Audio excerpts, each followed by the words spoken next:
चार होता है, दे दे दिल जो वहीं दिलदार होता है। आंखों ही आंखों में आंखें चार होता है, दे दे दिल जो वहीं दिलदार होता है।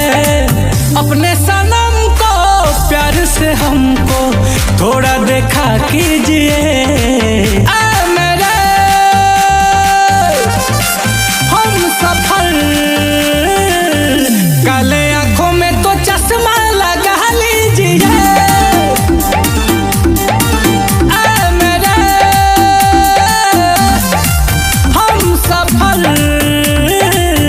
काले आंखों में तो चश्मा लगा लीजिए।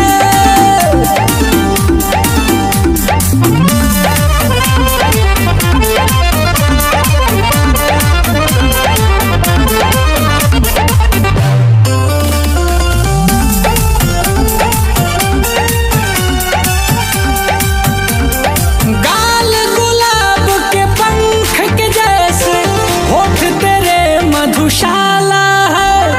कह दो सभी से आज अभी से, आपका ये दिल वाला है। ऐसे हंस के दिल में बस के, जरा सीने में तो चाहत जगा लीजिए। रूप है धूप है, काले आंखों में तो चश्मा लगा लीजिए।